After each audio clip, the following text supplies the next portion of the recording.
জয়গুরু জয়গুরু জয়গুরু। Welcome to my back channel Ratna লাইফস্টাইলে সবাইকে স্বাগত জানাই। আর আজ যাচ্ছি আমি জয়গুরুর সম্মিলনে। আর এতটা ভালো লেগেছে কি বলবো, তোমাদেরকে কিছুই বলার নেই। এই দেখো ঢুকছি, আর এত লাইটিং এত সুন্দর করে সাজিয়েছে কি বলবো। এই দেখো ঢুকছি ঢুকছি ঢুকছি ঢুকছি ঢুকছি ঢুকছি আর এটা হলো দেওয়ানহাট হাই স্কুলের মাঠে।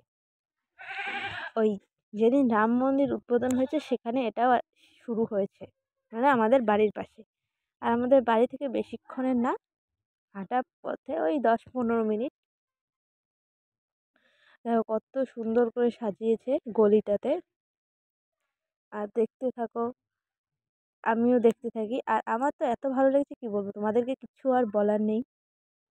ভেতরে যাওয়া যাক, ভিতরে গিয়ে কি দেখাই তোমাদেরকে। আর আর আমি তো ভিতরে গিয়ে জয়গুরুর প্রেমে পড়ে গেছি একদম। ওই দেখো ভিতরে ঢুকছি, আর এত মানুষ, এত ভিড়, এত লাইট। আর আমার ছেলে দেখে তো প্রচণ্ড পরিমাণে খুশি হয়েছিল। এই দেখো কি লাগবে, আর কত মানুষ, আর এত লাইট, আর এত ঠান্ডা। ঠান্ডাও প্রচণ্ড পরিমাণে ছিল। ওই দেখো নিচে খ্যার পাতা ছিল, খ্যারে আমরা বসবো ভাবছি।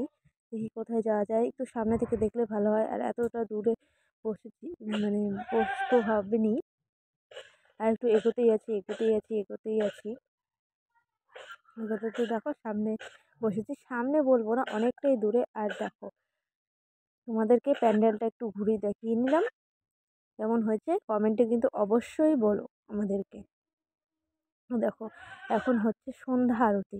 সন্ধ্যাবেলা আমরা গেছিলাম, সন্ধ্যা আরতি হচ্ছে ওই মোটামুটি 6টা 6:30 নাগাদ। আর দেখো তার সঙ্গে সঙ্গে ওই সংকীর্তন হচ্ছে। আর একটু আমাকেও দেখিয়ে নিলাম। দেখো আমি কেমন করে সেজে গেছিলাম। অবশ্যই শাড়ি পরেছিলাম, কিন্তু জ্যাকেট পরেছি, চাদর দিয়েছি মাথাতে। এই দেখো কত আনন্দ কত মজা, এসব দেখে তো আমি জয়গুরুর প্রেমে পড়ে গেছি।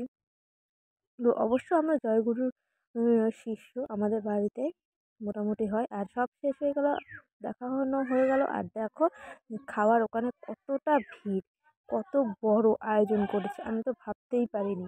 আর আমি কোনো দিনও দেখিনি। Bye bye.